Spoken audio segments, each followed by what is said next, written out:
Class 10 science के महत्वपूर्ण प्रश्न बताने वाला हूं जो कि आपके 2023 बोर्ड एग्जाम में बिल्कुल पक्का आने वाले हैं। और ये वो प्रश्न है, लॉन्ग प्रश्न है जो आपके बोर्ड एग्जाम में काफ़ी हेल्प देने वाले हैं। ठीक, तो देखिए पहला प्रश्न जो आपके बोर्ड एग्जाम के लिए वेरी इंपॉर्टेंट है, ये प्रश्न को आपको यार कॉपी में नोट करते रहें जिससे कि आपको पता चल जाएगा। ठीक, मतलब बोर्ड एग्जाम के टाइम आप रिविजन करके आसानी से चले जाएंगे। ठीक, तो देखिए इसमें पहला प्रश्न आपसे पूछा जा रहा है, प्रकाश के परावर्तन से क्या समझते हैं, इसके नियमों को लिखिए। अब आपसे पूछ रहा है प्रकाश के परावर्तन से आप क्या समझते हैं और इसके नियमों को लिखना है आपको। तो देखिए इसमें आपका उत्तर में आपको किस तरीके से लिखना है, जो मैं जिस तरीके से मैंने उत्तर लिखा आप इसी तरीके से लिखें तो आपको बोर्ड एग्जाम में अच्छे नंबर मिल जाएंगे। ठीक, तो देखिए इसमें लिखा है मैंने आपका, जब प्रकाश किसी चिकनी एवं चमत्कार सतह पर अपतित होता है तो उसका अधिकांश भाग उसी माध्य में वापस लौट जाता है। देखिए आपको किस तरीके से लिखना है कि मैंने लिखा है प्रकाश जब किसी चिकनी एवं चमत्कार चीज़ पर, मतलब जो चमकती चीज़ पर पड़ता है तो उसका अधिकांश भाग क्या है, माध्य में वापस लौट जाता है, मतलब दोबारा से पीछे लौट जाता है बीच में। ठीक, और फिर लिखा है इसमें, प्रकाश का सतह से टूटकर वापस उसी माध्य में लौटने की घटना को प्रकाश का परावर्तन कहते हैं। अब देखिए आपको इसको याद रखना है, याद करने की बहुत सिंपल ट्रिक मैं आपको बता रहा हूँ। याद कैसे तरीके से करना है, जैसे मैंने लिखा है यहाँ, प्रकाश जब चिकनी या चमत्कार चीज़ पर पड़ता है तो माध्य में लौट जाता है, माध्य मतलब बीच में वापस चला जाता है। तो जो इसमें लिखा है, फिर प्रकाश की सतह से टकराकर माध्य में लौटने की घटना को प्रकाश परावर्तन कहते हैं।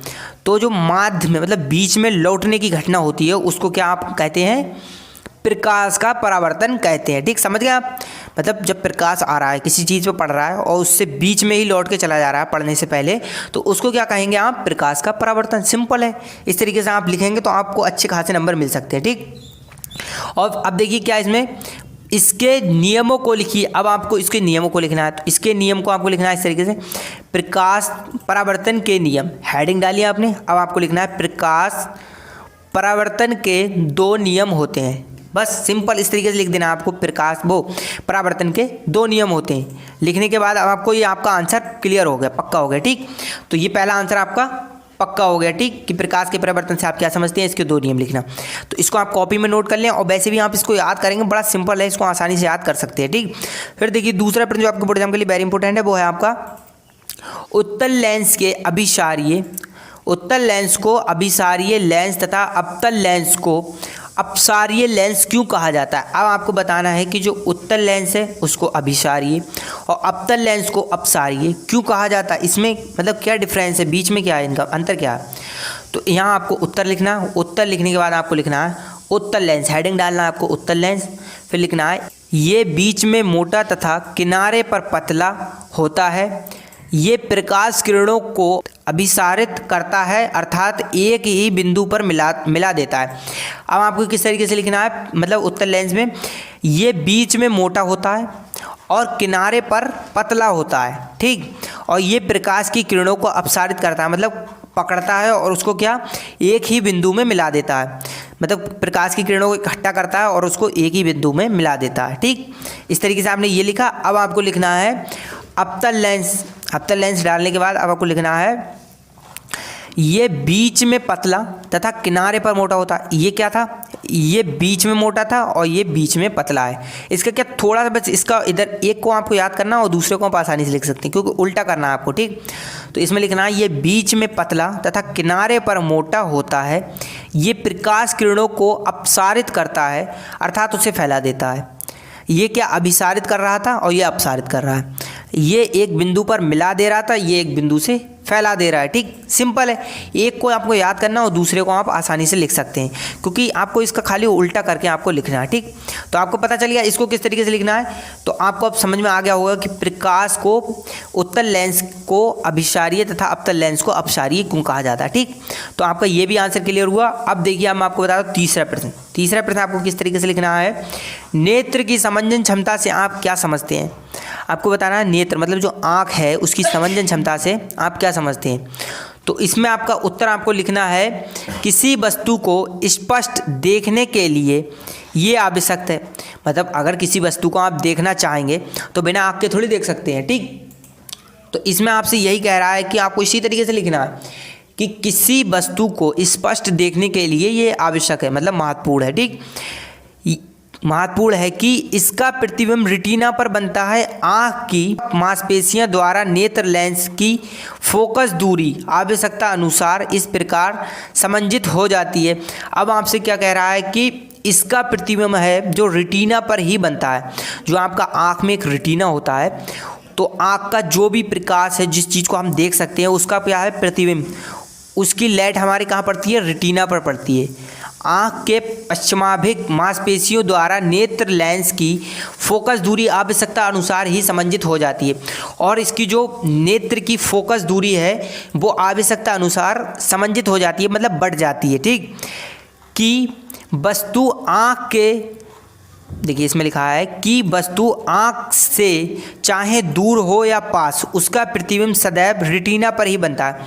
और देखिए क्या जो वस्तु है, चाहे वो आप आँख के पास में रखें चाहे आँख से दूर रखें, उसका प्रतिबिंब कहाँ बनता है, आपका रेटिना पर ही बनता है। ठीक, तो आपको लिखना है कि वस्तु आँख से चाहे दूर हो या पास, प्रतिबिंब सदैव रेटिना पर ही बनता है। ठीक, आपको इस तरीके से लिखना है। फिर लिखना है आँख की पेशियों द्वारा नेत्र लेंस की फोकस दूरी को संयोजित करने की क्षमता को आँख की समंजन क्षमता कहते हैं। अब आपको क्या लिखना है, आँख की जो पेशियाँ हैं, मांसपेशियाँ हैं, उनके द्वारा नेत्र लेंस की फोकस दूरी को संयोजित, मतलब कैच करने की क्षमता को आपको क्या करना है, कैच करने की क्षमता को आपको लिखना है आँख की समंजन क्षमता कहते हैं। ठीक, आपको इस तरीके से लिखना है। जो मैंने आपको बताया इस तरीके से, आपको बिल्कुल सिंपल तरीके से मैंने बताया, इसको आप लिखेंगे आसानी से, इसको सॉल्व भी कर सकते हैं और इसको याद भी कर सकते हैं। ठीक, तो आपको इसी तरीके से लिखना है, इसमें कोई भी चेंजेस नहीं करना। चौथा प्रश्न आपके बोर्ड एग्जाम के लिए वेरी इंपॉर्टेंट है, वो है देखिए आपका, निकट दृष्टि दोष किसे कहते हैं, इसे दूर करने के लिए किस प्रकार का लेंस का उपयोग किया जाएगा। अब आपसे पूछा जा रहा है कि निकट दृष्टि दोष है, किसे कहते हैं, निकट दृष्टि दोष है वो, उसे किसे कहते हैं, इसे दूर करने के लिए किस प्रकार का लेंस का उपयोग किया जाएगा, मतलब किस प्रकार का लेंस लगाया जाएगा। तो अब आपको बताना, देखिए ये भी बड़ा सिंपल क्वेश्चन है आपके बोर्ड एग्जाम के लिए। तो ये है, देखिए इसमें आपको लिखना है निकट दृष्टि दोष नेत्र का वो दृष्टि दोष है जिसके कारण मनुष्य को निकट की वस्तु तो स्पष्ट दिखाई देती है, परंतु एक सीमित दूरी के आगे की वस्तु स्पष्ट नहीं दिखाई देती है। अब देखिए क्या कह रहा है कि निकट दृष्टि दोष वो दोष है जिसमें कोई भी व्यक्ति, अगर किसी को निकट दृष्टि दोष हो जा रहा है तो उसको क्या है, निकट की वस्तु स्पष्ट दिखाई दे, पास की जो वस्तु है उसे वो स्पष्ट दिखाई दे, परंतु दूर की वस्तु स्पष्ट नहीं दिखाई देती। निकट दृष्टि दोष बोलते हैं जिसको, मतलब दूर की, जैसे कोई, मतलब ऐसे बहुत से इंसान होते हैं जिनको दूर की चीज़ स्पष्ट नहीं दिखाई देती, तो उनको क्या, निकट दृष्टि दोष होता है। ठीक, इस दोष को चिकित्सक वैज्ञानिक की भाषा में मायोपिया भी कहते हैं। और जो निकट दृष्टि दोष है इसको आप विज्ञान की भाषा में क्या बोलते हैं, मायोपिया। ठीक, मायोपिया भी कहते हैं। अब इसमें पूछा जा रहा है, दूसरा प्रश्न पूछा था, इसे दूर करने के लिए किस प्रकार का लेंस का उपयोग किया जाएगा। तो इसको दूर करने के लिए क्या, निकट दृष्टि दोष के निवारण, मतलब सही करने के लिए नेत्र के, मतलब आँख के सामने चश्मे में एक अवतल अभिसारीय लेंस का उपयोग किया जाता है। अब देखिए क्या, निकट दृष्टि दोष को दूर करने के लिए क्या, अवतल लेंस लगाया जाएगा, अवतल लेंस लगाया जाएगा। ठीक, तो इसको दूर करने के लिए अवतल लेंस लगाया जाएगा। अब आपको पता भी चल गया कि अवतल लेंस का क्या कार्य होता है, दूर की चीज़ को साफ दिखाना, और उत्तल लेंस का काम होता है पास की चीज़ को साफ दिखाना। ठीक, समझ गए आप। इसी तरीके से आपको लिखना, बड़े सिंपल क्वेश्चन है और ये आप बोर्ड एग्जाम में तैयार करके चलेगा तो आप बोर्ड एग्जाम में अच्छे नंबर अचीव कर सकते हैं। ठीक, फिर देखिए पांचवा प्रश्न आपके बोर्ड एग्जाम के लिए वेरी इंपॉर्टेंट है, वो है देखिए आपका, वायु में जलने से पहले मैग्नीशियम रिबन को साफ क्यों किया जाता है। देखिए यहाँ तक आपका फिजिक्स था, अब यहाँ से केमिस्ट्री चालू है। ठीक, अब मैं आपको केमिस्ट्री के प्रश्न बता रहा हूँ। वायु में जलने से पहले मैग्नीशियम रिबन को साफ क्यों किया जाता है। अब आपको वो बताना है कि वायु में जलने से पहले मैग्नीशियम को साफ क्यों करा जाता है, वो आपको बताना है। तो इसमें देखिए उत्तर में आपको लिखना है, मैग्नीशियम रिबन की सतह पर उपस्थित मैग्नीशियम ऑक्साइड की सतह को साफ करने के लिए दहन, पहले उसे रगड़ कर साफ किया जाता है। मतलब दहन क्या, जलाने को बोलते हैं दहन। ठीक, तो मैग्नीशियम रिबन को, मतलब रिबन की जो सतह होती है सतह पर उपस्थित मैग्नीशियम ऑक्साइड की सतह को साफ करने के लिए दहन से पहले, मतलब जलाने से पहले उसको साफ किया जाता है। ठीक, दहन से पहले इसको साफ नहीं करेंगे तो इससे क्या कुछ मतलब घटना भी हो सकती है, तो इसीलिए इसको क्या साफ करते हैं। इसी तरीके से आपको लिख देना है कि मैग्नीशियम रिबन की सतह पर उपस्थित मैग्नीशियम ऑक्साइड की सतह को साफ करने के लिए दहन से पहले उसे रगड़कर साफ किया जाता है। ठीक, तो ये आपको इस तरीके से लिख देना है। ये भी आपका राइट आंसर हो गया। फिर देखिए पूछा जा रहा है छठे प्रश्न में कि ताजे दूध का पीएच मान 6 होता है, मतलब 6 होता है। दही बन जाने पर इसका पीएच मान में क्या परिवर्तन होगा, इसका उत्तर में समझाइए। अब आपसे पूछ रहा है जो ताज़ा दूध होता है जैसे, तो उसका पीएच मान आपका 6 होता है। ठीक, और दही बनने पर उसका पीएच मान में क्या परिवर्तन हो जाता है वो आपको बताना है। तो आपको यहाँ उत्तर में लिखना है ताजे दूध का पीएच मान 6 होता है, मतलब 6 होता है, परंतु दही बन जाने पर इसके पीएच मान में, अब आपको लिखना है कि इसके जब दही बन जाएगा तो इसके पीएच मान में कमी होगी तथा इसकी अम्लीय प्राकृतिक बढ़ जाएगी। इसकी जांच हम इस तथ्य से कर सकते हैं। अब देखिए क्या कह रहा है कि इसकी अम्लीय प्राकृतिक बढ़ जाएगी और इसको हम इस तरीके से भी पहचान सकते हैं, तथ्य कर सकते हैं कि ताज़ा दूध मीठा होता है परंतु दही खट्टा होता है। समझ गए आप कि जो ताज़ा दूध है वो मीठा होता है और परंतु वो जब दही बन जाता है तो वो खट्टा हो जाता है। तो इससे क्या है, इसके परिवर्तन में चेंजेस हो जाते हैं।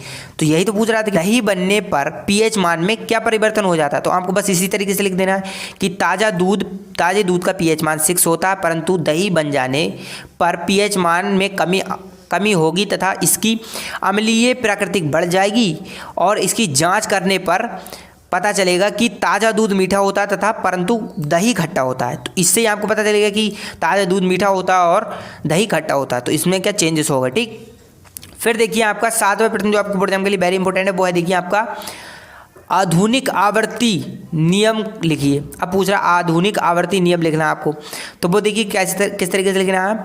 आधुनिक आवर्ती नियम के अनुसार तत्वों के भौतिक तथा रासायनिक गुण, इनके परमाणु क्रमों को आवर्ती फलन होते हैं। अब आपसे पूछ रहा है कि आधुनिक आवर्ती नियम लिखना है आपको, तो इसमें आपको लिखना है आधुनिक आवर्ती नियम के अनुसार तत्वों के भौगोलिक तथा रासायनिक गुणों के परमाणुओं को क्रम अनुसार, जैसे आधुनिक आवर्ती नियम में क्या है, जो तत्व होते हैं परमाणु, रासायनिक भौगोलिक परमाणु, वो क्या है उनको क्रम से रखा जाता है। इसी को आप क्या आधुनिक नियम बोलते हैं। ठीक, जिसको क्रम में रखा जाए उसको आधुनिक आवर्ती नियम बोलते हैं। ठीक, तो ये जो मैंने प्रश्न बताया 7 प्रश्न जो मैंने आपको बताया ये आपके बोर्ड एग्जाम के लिए वेरी इंपॉर्टेंट है। इसको आप बोर्ड एग्जाम में जरूर तैयार करके जाएँ क्योंकि ये आपके बोर्ड एग्जाम के लिए वेरी इंपॉर्टेंट है। तो ये आंसर समित बताया मैंने, जिससे कि आपको पता चल जाए कि ये क्वेश्चन है, इसका आंसर इस तरीके से है। और ये आंसर जो मैंने बताया ये वेरी वेरी इंपॉर्टेंट है क्योंकि बड़े सिंपल तरीके से बताया मैंने। और आप अगर इसको और तरीके से लिखेंगे तो बड़ा लॉन्ग तरीके से लॉन्ग होगा, तो इस वजह से आप सॉल्व नहीं कर पाएंगे। तो ये आपके बोर्ड एग्जाम के लिए वेरी इंपॉर्टेंट प्रश्न है, इनको आप तैयार करके जाएँ जिससे कि आपके बोर्ड एग्जाम में आप भी 70 नंबर आसानी से अचीव कर सकें। तो आज के लिए इतना ही, मिलते हैं अगली वीडियो में। Thank you. और ये बायोलॉजी के प्रश्न है लॉन्ग क्वेश्चन। ठीक, तो देखिए पहला प्रश्न है इसमें आपका, हीमोग्लोबिन क्या होता है, कार्य भी बताइए। अब आपसे पूछ रहा है कि हीमोग्लोबिन क्या होता है, इसके कार्य बताइए। तो देखिए इसमें आपको उत्तर लिखा है, उत्तर में आपको लिखना है किस तरीके से, लाल रुद्र कणिकाओं में लोहा युक्त प्रोटीन पाया जाता है जिसे हीमोग्लोबिन कहते हैं। अब क्या पूछ रहा है, जो लाल रुद्र क्या होता है आपका खून। ठीक है, लाल रुद्र कणिकाओं में लोहा युक्त प्रोटीन पाया जाता है जिसे हम क्या कहते हैं, हीमोग्लोबिन कहते हैं। आपको पता चल गया, इतना आपका आंसर क्लियर हुआ। ठीक, अब देखिए पूछ रहा है इसका लाल रंग होता है, हीमोग्लोबिन होता है उसका क्या लाल रंग होता है। आपको ऐसे मेन पॉइंट ध्यान रखना है। ठीक, इस कारण इसकी रुद्र कणिकाएं लाल होती हैं। हीमोग्लोबिन ऑक्साइड तथा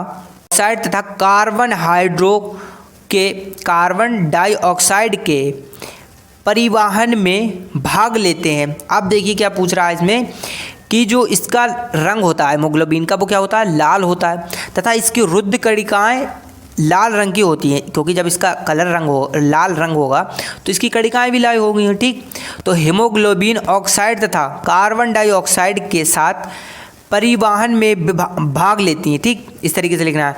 फिर आपको क्या इसका पूछ रहा है, कार्य भी बताइए। अब इसके कार्य लिखना है। जो हीमोग्लोबिन है उसके क्या कार्य होते हैं, तो इसके कार्य देखिए इसमें लिखा है श्वसन अंगों में, मतलब श्वसन अंग मतलब जो सांस लेने के अंग हैं उसमें हीमोग्लोबिन ऑक्साइड को अवशोषित करके स्थायी यौगिक बनाता है, जिसे ऑक्साइड हीमोग्लोबिन कहते हैं। अब देखिए क्या पूछ रहा है, इसमें कार्य इसका क्या होता है, श्वसन अंग जो सांस लेने के अंग हैं उसमें हीमोग्लोबिन ऑक्साइड को अवशोषित कर देता है। ठीक, और उसकी स्थायी मतलब यौगिक बनाता है, और उसको एक ऐसा ठीक मतलब यौगिक बनाता है जो कि हमारे शरीर के लिए ठीक हो। ठीक, तो इसे ऑक्साइड हीमोग्लोबिन भी कहते हैं। ठीक, ये आपका आंसर के लिए हुआ। ये लॉन्ग क्वेश्चन है, ये आपके बोर्ड एग्जाम में 4 नंबर का आएगा। ठीक, तो इसको आप तैयार करके जाएं कि हीमोग्लोबिन क्या होता है, हीमोग्लोबिन कहाँ पाया जाता है। ठीक, तो मैंने बता दिया आपको हीमोग्लोबिन क्या लाल रुद्र कणिकाओं में होता है। रुद्र कणिका क्या होती है, लाल मतलब खून में होता है। ठीक, पता चल गया आपको। तो इसी तरीके से आपका आंसर है, इसको आप सॉल्व करेंगे तभी आपको बोर्ड एग्जाम में अच्छे नंबर मिल सकते हैं। कि आपका दूसरा प्रश्न जो आपके बोर्ड एग्जाम के लिए वेरी इंपॉर्टेंट है वो है आपका प्रकाश संश्लेषण की आवश्यकता कच्ची सामग्रिक पौधे कहाँ से प्राप्त करता है। अब आपसे पूछ रहा है जो प्रकाश संश्लेषण है, प्रकाश संश्लेषण के लिए आवश्यकता कच्ची सामग्रिक पौधे मतलब पौधे भोजन कहाँ से प्राप्त करते हैं, सामग्री मतलब भोजन। ठीक, कहाँ से प्राप्त करते हैं वो आपको बताना है। तो देखिए इसमें ऑप्शन दिया, उसमें उत्तर में आपको लिखना है कार्बन डाइऑक्साइड।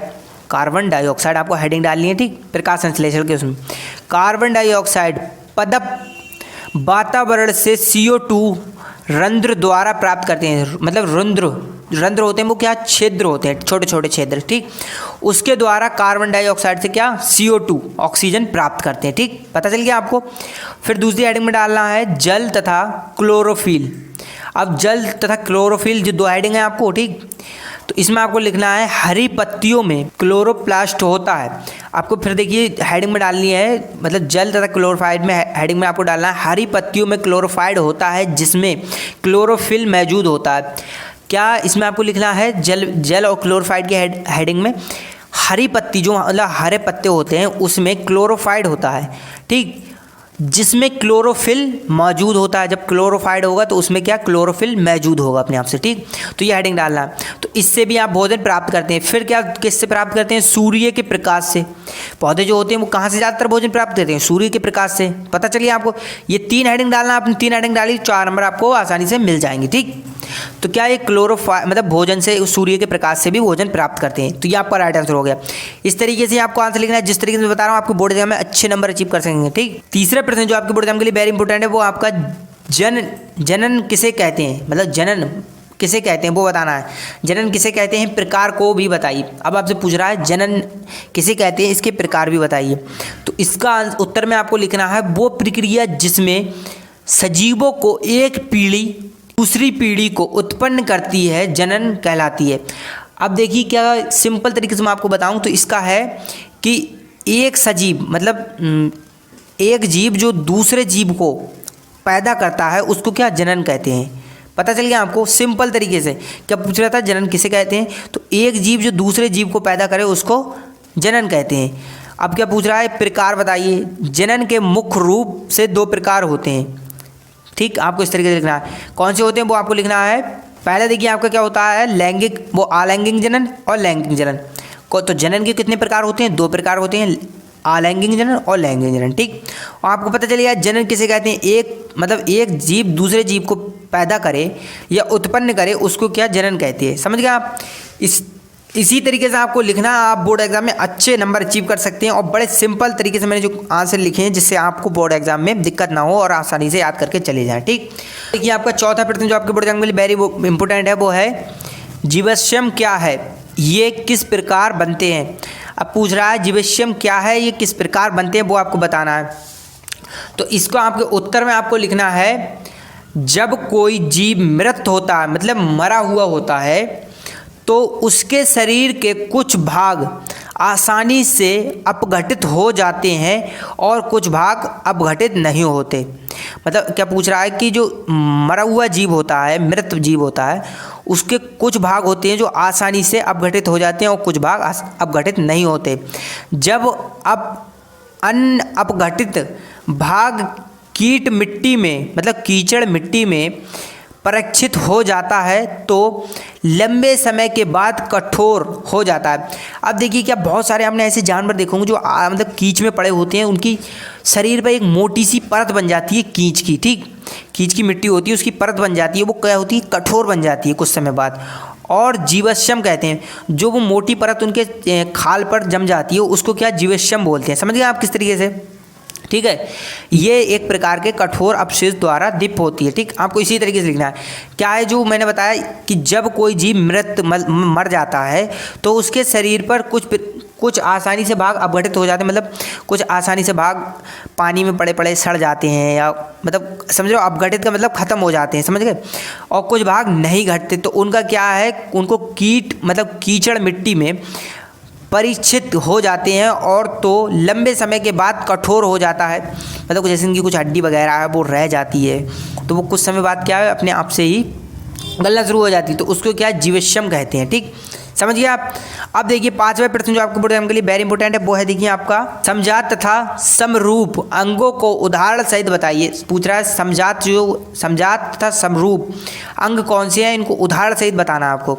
तो इसमें आपको ऑप्शन दिया है समजात अंग। समजात अंग की हेडिंग डालना है आपको, उसमें लिखना है आपको वे अंग जो संरचना एवं भाव में तो समान होते हैं लेकिन देखने तथा कार्य में परस्पर विभिन्न होते हैं। क्या पूछ रहा है कि वे अंग जो संरचना एवं उद्भाव में तो समान होते हैं, मतलब एक से होते हैं, लेकिन देखने तथा कार्य मतलब काम करने पर परस्पर विभिन्न होते हैं, मतलब अलग होते हैं, ठीक। जैसे चिड़िया, बिल्ली, घोड़ा आदि, ठीक। तो ये इसके उदाहरण है, समजात अंग है, ठीक। कौन से, चिड़िया, बिल्ली, घोड़ा आदि, ठीक। फिर देखिए आपको क्या समरूप में लिखना है। समरूप अंग कौन से होते हैं, प्राणियों के वे अंग जो समंजक की दृष्टि से समान हो लेकिन उनका उद्भाव विभिन्न अंगों से भी होगा तो ऐसे अंग को समरूप कहते हैं। इसमें देखिए आपका क्या था कि वे अंग जो समंजन एवं उपभाव में समान हो लेकिन देखने और काम करने में अलग हों। जैसे क्या इनके आकार को देखकर तो नहीं लगता कि इतना काम कर सकते, लेकिन जैसे घोड़ा है, घोड़े को देखकर कोई कुछ नहीं कह सकता कि मतलब इतना काम कर सकता है, तो देखने में ये कुछ है और काम करने में कुछ अलग है, ठीक। समझ गए आप। इसी तरीके से ऑप्शन है। तो इसमें देखिए क्या मतलब समरूप में लिखना है आपको प्राणियों के बीच में वो अंग जो समंजन की दृष्टि से समान हो लेकिन उनका उपभाग विभिन्न अंगों से हो तो ऐसे अंग को समरूप कहते हैं, ठीक है। जैसे उदाहरण में आपका दिया है केंचुआ, चमगादड़ आदि, ठीक। तो ये इसके कौन से राइट आंसर इसका है कि उदाहरण में आपको लिखना है चमगादड़ और आदि, ठीक। तो ये कौन से हो गए आपके समरूप के उदाहरण हो गए, ठीक।